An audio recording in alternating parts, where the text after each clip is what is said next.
Mr. Vice Chairman, I have introduced the bill some time back in respect of a vital matter which has been engaging the attention of various sections of our society.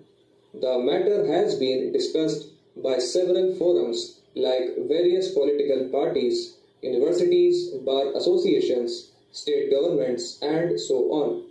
The matter is regarding what should be the relationship between states and what should be the relation between the center and the states in our polity.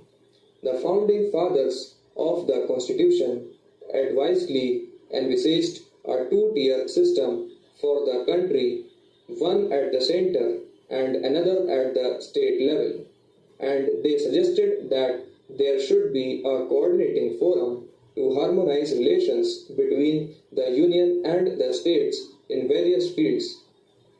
India is a very large country and a centralized administration is not compatible with the diversity or the efficiency needed for such a vast country like ours.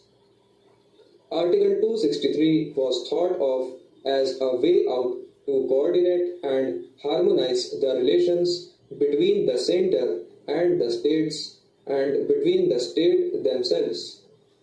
Unity and diversity were accepted as natural in a situation like ours, and they provided a device, mechanism, and apparatus to deal with situations which may lead to conflict or controversy between the states and between the Union and the states. Mr. Vice Chairman, India has been divided and divided in the past.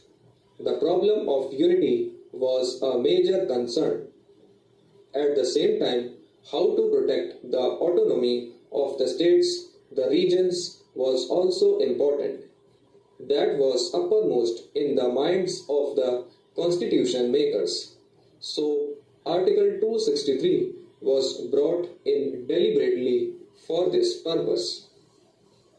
The constitutional arrangements envisage division of powers between the states and the center. I also envisage common subjects which fall within the purview of both the central government and the state governments. Three lists were drawn up. There is the union list, there is the state list, and there is the concurrent list.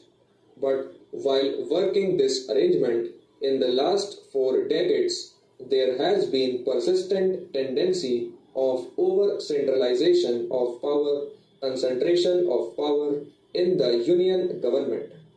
The union government has been slowly and steadily taking over some of the functions, some of the powers which legitimately belong to the state governments. This caused tension naturally between the center and the states to a great extent.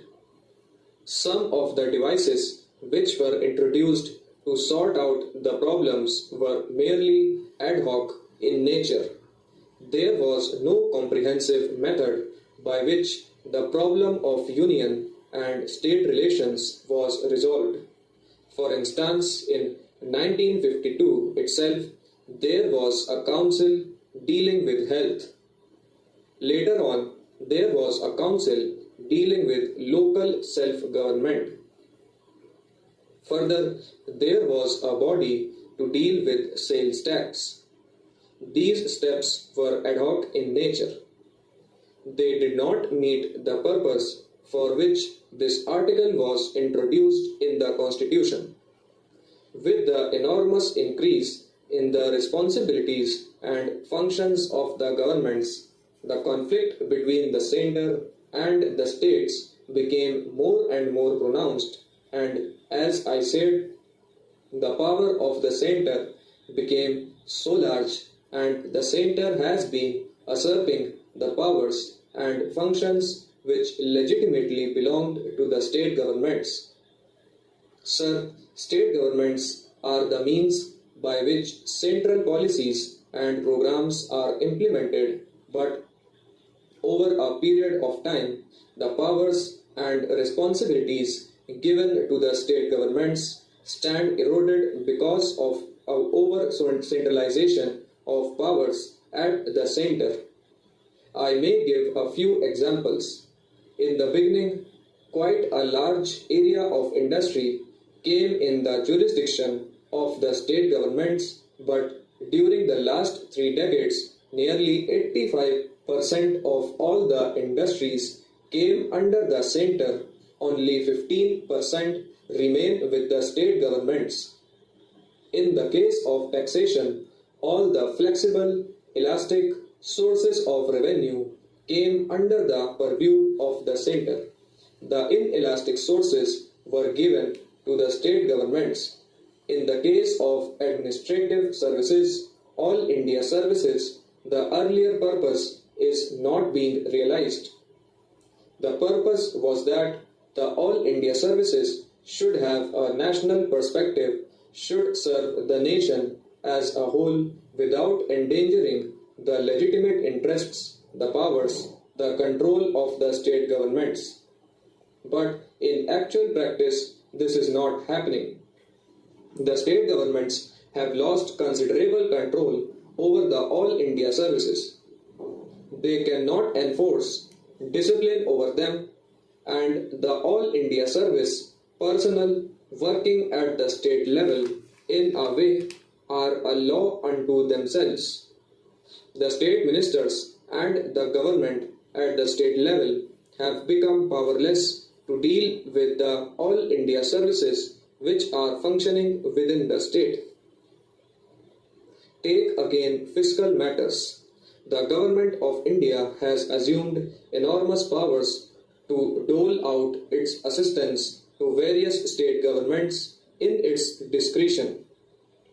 The discretionary power of the center has increased enormously in giving grants, in giving assistance to the state governments at its will. No norms have been drawn up.